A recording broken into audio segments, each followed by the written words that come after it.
د افغانستان د داخلي وزیر مسعود اندرابي طالبانو ته ډېرې ستوندې او سختې خبرې وکړلې.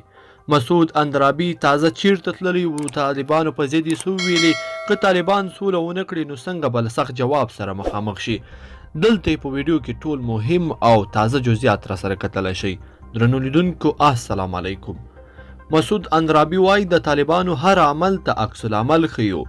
د افغانستان د کورنیو چارو سرپرست وزیر مسعود اندرابي وایي که وسلوال مخالفین سوله غواړي، افغان امنیتي ارګانونه یې چمتوالی لري او که د جنگ لار مخ ته وړي دوی هم په وړاندې درېږي.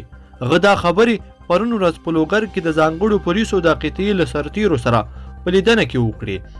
مسعود اندرابي زیاته کړه که دوی سوله غواړي نو موږ یې مراد کوو، او که د افغانستان د خلکو دښمنان جنگ کوي نو موږ یې مقابله کوو او که کلک ځواب به ورکوو، لکه څنګه مو چې په تیرو 18 کلونو کې په تیره بیا په همدې وروستۍ روژه کې چې دوی خپلې حملې ډېرې کړې وي ځواب ورکړ او موږ کلکه مرګ ژوبله ورته واړوله. له دې وطن خلکو او ملي تاسیساتو موږ دفاع وکړه او انشاءالله دا دفاع به ادامه کوي.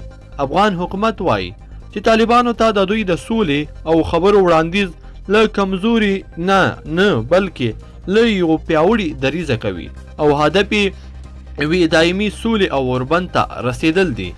د افغانستان د کورنیو چارو وزیر دا څرګندونې داسې وخت وکړي چې لومړی طالبانو او بیا افغان حکومت د همدې کوچني اختر په ورځو کې د اوربند د 3 ورځني اوربند اعلان کړی دی او نن یې د اوربند 2مه ورځ ده چې له هغه وروسته ولسمشر غني پرون ورځ په د اختر د مراسمو د لمانځه په مراسمو کې اعلان وکړ چې له دې وروسته به 2000 طالب بندیان هم له زندانونو څخه نور خوشي کیږي او پاتې به په راتلونکو اقداماتو کې قتل کیږي چې خوش شي یا خوشي نه.